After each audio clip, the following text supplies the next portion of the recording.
Hello, जय हिंद दोस्तों। मैं शुभम आपका स्वागत करता हूं आपके अपने इस यूट्यूब चैनल शुभम क्लासेस में। आज हम एक आर्मी का प्रैक्टिस सेट लगाने वाले हैं जो कि आपका मिनी मॉक टेस्ट होने वाला है। मिनी मॉक टेस्ट का कंसेप्ट आप सभी को पता है। इसके अंदर प्रश्नों की संख्या 25 होती है और हम इसके अंदर सामान्य ज्ञान, सामान्य विज्ञान, गणित और रीजनिंग चारों सेक्शन कवर करते हैं। अब देखिएगा, कल संडे है इसलिए हम कल आपको कंप्लीट पूरे 50 प्रश्नों का मॉडल टेस्ट पेपर करवाएंगे। आज हम एक मिनी मॉक टेस्ट डिस्कस करने वाले हैं, तो मैं उम्मीद करूंगा सेशन आपको ज़रूर हेल्पफुल लगेगा। चलिए अपनी क्लास स्टार्ट करते हैं। और आगे बढ़ने से पहले पिछली क्लास में ये वाला प्रश्न मैंने आपको होमवर्क के लिए दिया था, तो पहले इसको डिस्कस करेंगे। निम्नलिखित में से कौन सी रबी की फसल नहीं है? अगर आप सभी ने यहाँ पे ऑप्शन डी को आंसर दिया था मक्का, आप सभी का आंसर बिल्कुल राइट है। मक्का क्या है? यह रबी की फसल नहीं है, यह एक खरीफ की फसल है। चलिए बढ़ते हैं अपनी क्लास की तरफ। तो देखिएगा, यहाँ पे प्रश्नों की संख्या टोटल 25 है और मैं आपको टारगेट दे रहा हूँ 22 क्वेश्चन राइट करने का। सभी प्रश्न वेरी वेरी इंपॉर्टेंट है, टेस्ट सभी को बिल्कुल कंप्लीट लगाना है। पहला प्रश्न आपके सामने है मिनी मॉक टेस्ट का, सेक्शन ए सामान्य ज्ञान 1 से 8 प्रश्न। देखिएगा, इसके अंदर सामान्य ज्ञान के 8 प्रश्न हैं, सामान्य विज्ञान के 8 प्रश्न हैं, मैथ्स के 6 प्रश्न हैं और रीजनिंग के 3 प्रश्न हैं। टोटल आपके 25 क्वेश्चन डिस्कस किए जाएंगे हमारे इस मिनी मॉक टेस्ट में। कल संडे है, कल हम एक कंप्लीट मॉडल पेपर भी डिस्कस करेंगे। चलिए, आज का पहला क्वेश्चन आपके सामने है, सोडा वाटर में कौन सी गैस पाई जाती है? सभी को आंसर फटाफट से देना है। ऑप्शन है आपके फ्रीऑन, हाइड्रोजन, नाइट्रोजन या फिर कार्बन डाइऑक्साइड। अगर आप सभी ने यहाँ पे ऑप्शन डी को आंसर दिया है कार्बन डाइऑक्साइड, आप सभी का आंसर बिल्कुल करेक्ट है।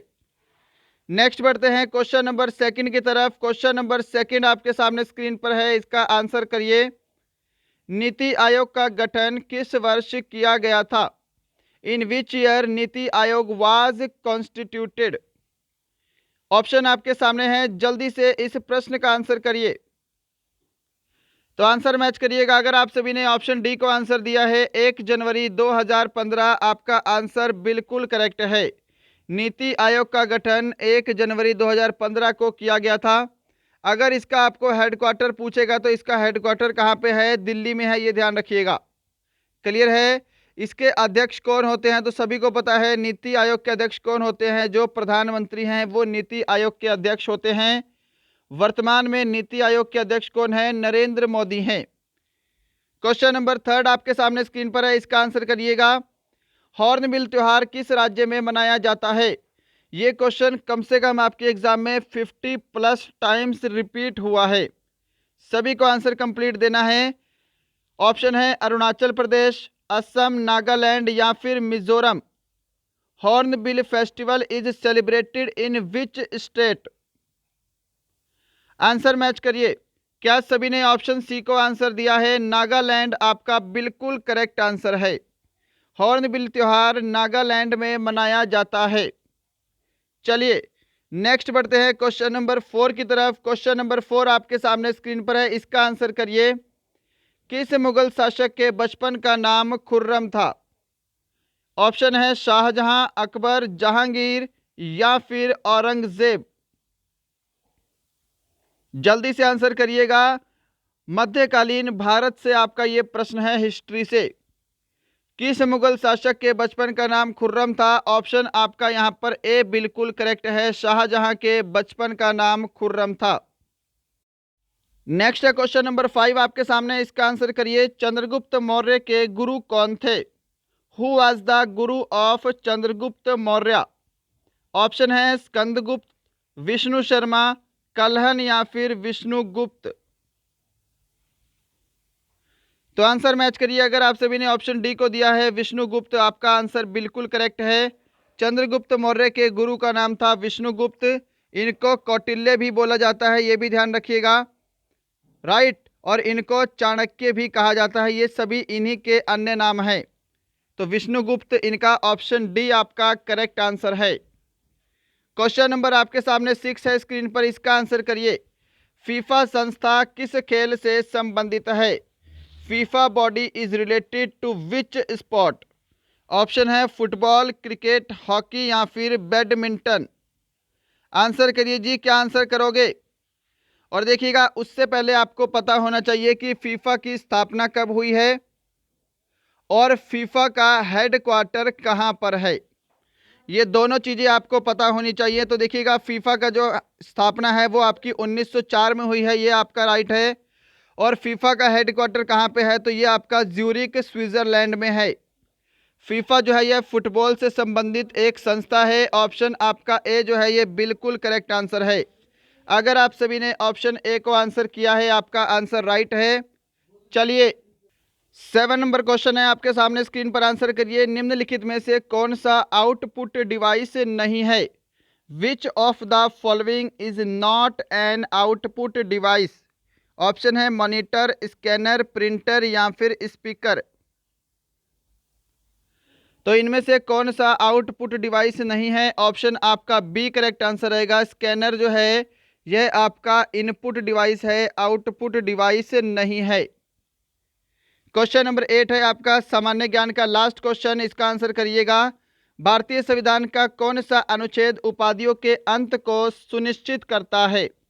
Which article of the Indian constitution ensure the abolition of titles? अनुच्छेद 25, अनुच्छेद 18, अनुच्छेद 22, अनुच्छेद 17। क्या आंसर कर रहे हो? अगर आप सभी यहाँ पे ऑप्शन बी को आंसर दे रहे हैं, अनुच्छेद 18, आपका आंसर बिल्कुल करेक्ट है। आंसर मैच करते जाइएगा। लास्ट में सभी का स्कोर कमेंट बॉक्स में चाहिए। आज का टारगेट मैंने आपको 22 क्वेश्चन राइट करने का दिया है, जो कि अच्छा खासा टारगेट है। क्वेश्चन नंबर 9 आपके सामने है, सामान्य विज्ञान सेक्शन बी, इसका आंसर करिए जी। विद्युत शक्ति की इकाई क्या है? What is the unit of electric power? Option है वोल्ट, वाट, एम्पियर या फिर जूल। तो विद्युत शक्ति की इकाई क्या है? यहाँ पे आपका ऑप्शन बी बिल्कुल परफेक्ट आंसर है, वाट। क्या सभी ने ऑप्शन बी को आंसर दिया है? चलिए क्वेश्चन नंबर 10 आपके सामने स्क्रीन पर है, इसका आंसर करिए। बैटरी रासायनिक ऊर्जा को किसमें बदल देती है? The battery converts chemical energy into what? प्रकाश ऊर्जा, यांत्रिक ऊर्जा, विद्युत ऊर्जा या फिर इनमें से कोई नहीं? जल्दी से आंसर करिए, क्या आंसर रहेगा इसका? अगर आप सभी ने यहाँ पे ऑप्शन सी को आंसर दिया है, विद्युत ऊर्जा, आपका आंसर बिल्कुल करेक्ट है। बैटरी रासायनिक ऊर्जा को विद्युत ऊर्जा में बदलती है। नेक्स्ट बढ़ते हैं, क्वेश्चन नंबर 11 आपके सामने स्क्रीन पर है। जब लोहे में जंग लगता है तो उसका भार, ऑप्शन है बढ़ जाता है, घट जाता है, समान रहता है या इनमें से कोई नहीं? When iron rust its weight, तो जब लोहे में जंग लगता है तो उसका भार बढ़ जाता है। ऑप्शन ए आपका बिल्कुल करेक्ट आंसर है। देखिएगा क्वेश्चन वही करवाएंगे जो कि आपके आर्मी के एग्जाम में पूछे जाएंगे। और देखिएगा शायद ऐसा हो सकता है कि जो आपका जनवरी में एग्जाम होने वाला है 30 तारीख को, वो शायद पोस्टपोन हो जाए। अभी इसकी कोई कंप्लीट जानकारी नहीं है। 12 तक आपकी वेबसाइट पे कोई ना कोई अपडेट आ जाएगा। क्या पता इस बार आपको नेक्स्ट डेट कंफर्म करके दे दे कि इस डेट को एग्जाम होगा, या फिर कुछ स्टेट में, कुछ सेंटर में आपका 30 को एग्जाम हो सकता है। अभी कोई कंफर्म अपडेट नहीं है, आपको 10 या 12 तक वेट करना पड़ेगा। उसके बाद देखते हैं क्या अपडेट आता है। क्लियर है? चलिए क्वेश्चन नंबर 12 आपके सामने है। किसे धातुओं का राजा भी कहते हैं? चांदी, लोहा, एल्यूमिनियम या फिर सोना? तो अगर आप सभी ने ऑप्शन डी को आंसर दिया है, सोना, आपका आंसर यहां पर बिल्कुल राइट है। धातुओं का राजा किसको बोला जाता है? तो सोना को बोला जाता है। चले आगे, चलिए बढ़ते हैं नेक्स्ट क्वेश्चन की तरफ। नेक्स्ट है क्वेश्चन नंबर आपके सामने 13 स्क्रीन पर, इसका आंसर करिए। निम्न में से किसे भूरा कोयला कहा जाता है? Which of the following is called brown cold? Anthracite, lignite, bituminous या फिर पिट कोयला? भूरा कोयला किसे कहते हैं जी? क्वेश्चन कई बार करवाया गया है आपके एग्जाम में, जल्दी से आंसर करिए। ऑप्शन यहाँ पे आपका बी करेक्ट आंसर होगा। लिग्नाइट कोयले को भूरा कोयला कहा जाता है। अगर आप सभी ने बी आंसर दिया है, आपका आंसर करेक्ट है। और यदि आप चाहते हैं हम अपनी क्लास का लेवल थोड़ा सा हाई कर दें, तो उसका भी कमेंट बॉक्स में कमेंट करिएगा, थोड़ी सी क्लास का लेवल भी बढ़ा दिया जाएगा। राइट है। क्वेश्चन नंबर 14 आपके सामने स्क्रीन पर है, इसका आंसर करिए। हेनरी कैवेंडिश ने किसकी खोज की थी? What was discovered by Henry Cavendish? Option है nitrogen, oxygen, argon, hydrogen. Henry Cavendish ने, देखिए ऑप्शन यहाँ पे डी आपका करेक्ट आंसर है, हाइड्रोजन की खोज की थी। अगर आप सभी ने ऑप्शन डी को आंसर किया है, आपका आंसर करेक्ट है। साथ में ऑक्सीजन का भी पता होना चाहिए। ऑक्सीजन की खोज किसने की है? प्रिस्टले और शिले, इन दो वैज्ञानिकों ने की है, प्रिस्टले एंड शिले। नाइट्रोजन का भी पता होना चाहिए, वेरी वेरी इंपॉर्टेंट है। नाइट्रोजन की खोज की है डेनियल रदरफोर्ड, डेनियल रदरफोर्ड, ये ध्यान रखिएगा। क्वेश्चन नंबर 15 की तरफ चलते हैं, आपके सामने है, थायमिन किस विटामिन का रासायनिक नाम है? विटामिन B2, B3, B5 या फिर B1? Thiamine is the chemical name of which vitamin? Option आपका डी करेक्ट आंसर रहेगा, विटामिन B1 का रासायनिक नाम है थायमिन। इसकी कमी से कौन सा रोग होता है? तो बेरी बेरी नामक रोग होता है। क्वेश्चन नंबर 16 है आपका सामान्य विज्ञान का लास्ट क्वेश्चन, किस गैस को नोबल गैस भी कहा जाता है? Which gas is also known as noble gas? Hydrogen, helium, methane या फिर ऑक्सीजन? अगर आप सभी ने यहाँ पे ऑप्शन बी को आंसर दिया है, हीलियम, आपका आंसर करेक्ट है। और वैसे आपको पता होना चाहिए नोबल गैस किसे बोलते हैं। नोबल गैस को हम उत्कृष्ट गैस भी बोलते हैं, नोबल गैस को हम अक्रिय गैस भी बोलते हैं। क्लियर है? चलिए, तो यहाँ पे आपका सेक्शन ए सामान्य ज्ञान, सेक्शन बी सामान्य विज्ञान कंप्लीट है। सेक्शन सी डिस्कस करेंगे मैथ्स यानी कि गणित। और देखिएगा टेस्ट बिल्कुल कंप्लीट लगाना है। सिर्फ 6 प्रश्न आपके मैथ के हैं और 3 प्रश्न आपके रीजनिंग के हैं। चलिए स्टार्ट करते हैं। क्वेश्चन नंबर 17 आपके सामने स्क्रीन पर, इसका आंसर करिए। क्या आंसर करोगे? क्वेश्चन नंबर 17 है, एक आयत की 2 असमान भुजाओं का अनुपात 3:4 है। यदि इसका परिमाप 42 सेंटीमीटर हो तो इसके विकर्ण की लंबाई कितनी होगी? तो यहां पे देखिएगा सारा खेल फॉर्मूले का है। सबसे पहले आपको आयत के परिमाप का फॉर्मूला पता होना चाहिए। आयत का परिमाप होता है 2 × L + B। क्लियर है? और आयत के अगर हम विकर्ण की बात करें तो विकर्ण का फॉर्मूला होता है डायगोनल का स्क्वायर इज इक्वल टू लंब का स्क्वायर प्लस आधार का स्क्वायर। क्लियर है? यानी इसको हम कर सकते हैं L का स्क्वायर प्लस B का स्क्वायर प्लस B का स्क्वायर। अब देखिए यहाँ पे सबसे पहले हम इसको रखते हैं, आयत का परिमाप आपको दे रखा है 42 सेंटीमीटर। तो यहाँ पे 2 × यहाँ पे L कितना है आपका 3 है, B कितना है 4 है। तो इनको मैं 3x लिख सकता हूँ, इसको मैं 4x लिख सकता हूँ। क्लियर है? इसकी वैल्यू आपको दे रखी है 42।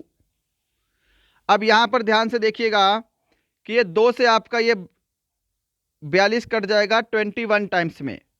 3 और 4 कितने होते हैं? 7 होते हैं। तो यहाँ पे आपका 7x बराबर कितना हो गया? 21 हो गया। तो इसको अगर हम 7 को 21 से भाग करेंगे तो x की वैल्यू आपके सामने आ जाएगी 3। इतना सभी का क्लियर है ना? अब x की वैल्यू 3 है, यहाँ से हम x की वैल्यू निकाल लेते हैं। आपके सामने लंबाई और चौड़ाई आ जाएगी। तो हम यहाँ पे क्या करते हैं, अब डायरेक्ट ही फॉर्मूले में पुट करेंगे। देखिए डायगोनल का स्क्वायर बराबर क्या है? यहाँ पे देखिए 3 तिया कितने होते हैं? 9 होते हैं। यहाँ पे 9 हो जाएगा और 9 का स्क्वायर यहाँ पे हो जाएगा प्लस 3 चौके 12। तो यहाँ पे हम कर देते हैं 12 का स्क्वायर। क्लियर है? अब इसको सोल्व करिए। 9 का स्क्वायर कितना हो गया? 81। 12 का स्क्वायर कितना हो गया? 144 हो गया। यहाँ पे आपका डी का स्क्वायर है, हमको डी निकालना है। तो देखिए डी स्क्वायर की वैल्यू कितनी होगी? यहाँ पे डी स्क्वायर की वैल्यू आपकी बनेगी 4 और 1 5, 8 4 12 का 2 हासिल 1। यहाँ पे आपकी बनेगी 225। अगर डी स्क्वायर की वैल्यू 225 है तो सिर्फ डी की वैल्यू कितनी होगी? 15 होगी। ऑप्शन आपका बी करेक्ट आंसर है, क्योंकि 15 का स्क्वायर कितना होता है? 225 होता है। क्या सभी ने ऑप्शन बी को आंसर दिया है?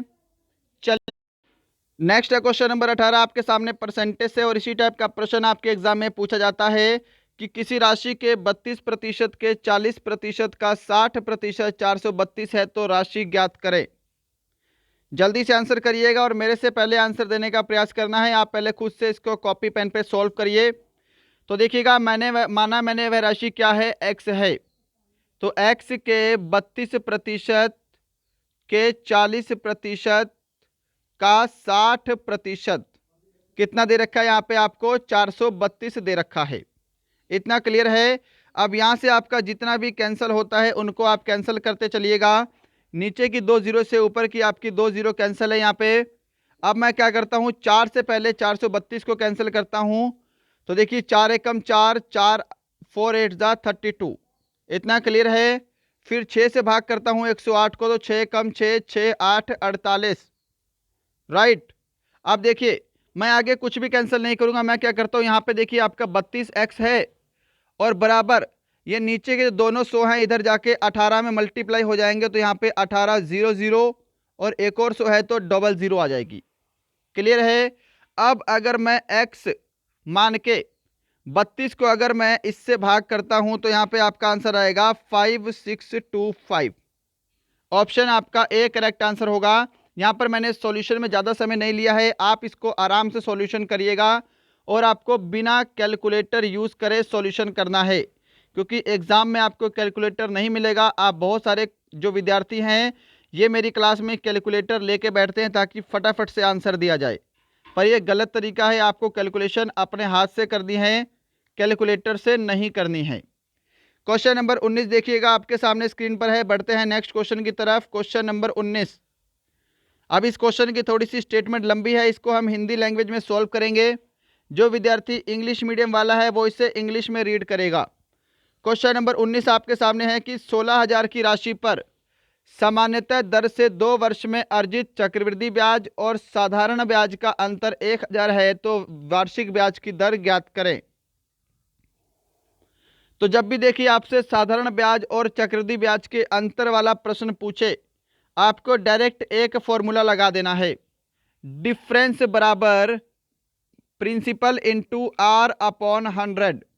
यहाँ पे समय 2 वर्ष का दे रखा है तो आपको क्या करना है, इसका स्क्वायर कर देना है। बस आपको ये वाला फॉर्मूला पुट करना है, आपका आंसर आपके सामने होगा। क्लियर है। यहाँ पे क्या कर रखा है, आपको अंतर ऑलरेडी दे रखा है, तो डिफरेंस के नीचे हम क्या करेंगे, डिफरेंस लिखेंगे 1,000 बराबर प्रिंसिपल आपको कितना दे रखा है, 16,000 दे रखा है। राइट। और यहाँ पे r अपॉन 100 का स्क्वायर। तो अगर हम इसको सोल्व करते हैं तो ध्यान रखिएगा, इसको सोल्व करने पे ये आपका r का स्क्वायर और नीचे 100 है तो यहाँ पे इसका स्क्वायर करेंगे तो 2 जीरो और आ जाएगी। इतना क्लियर है सभी को। अब देखिए यहाँ पे ध्यान से, इसको हम क्या करते हैं, ऊपर की 3 जीरो से नीचे की 3 जीरो कैंसिल हो गई। राइट।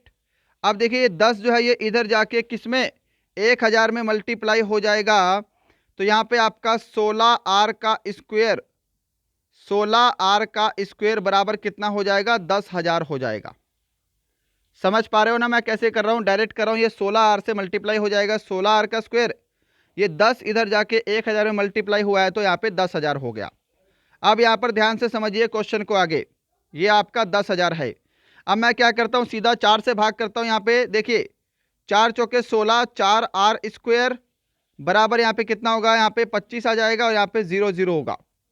फिर अगर मैं 4 से भाग करने का प्रयास करता हूँ तो 4 से भाग करने पे यहाँ पे r स्क्वायर बराबर कितना है, 4 छिके 24, 4 दूनी 8, 4 पंजे 20। यहाँ पे r स्क्वायर की वैल्यू कितनी है जी, 625 है। तो r की वैल्यू कितनी आ जाएगी, यहाँ पे 25 आ जाएगी। 25% आपका ऑप्शन डी करेक्ट आंसर है। अगर आप सभी ने ऑप्शन डी को आंसर दिया है, आपका आंसर बिल्कुल करेक्ट है। क्या सभी ने ऑप्शन डी को आंसर दिया है? चलिए बढ़ते हैं नेक्स्ट क्वेश्चन की तरफ। क्वेश्चन नंबर आपके सामने 20 स्क्रीन पर है। इसकी स्टेटमेंट भी लंबी है, इसलिए इंग्लिश मीडियम वाले विद्यार्थी इसको इंग्लिश में रीड करेंगे, हम प्रश्न को हिंदी लैंग्वेज में सॉल्व करेंगे।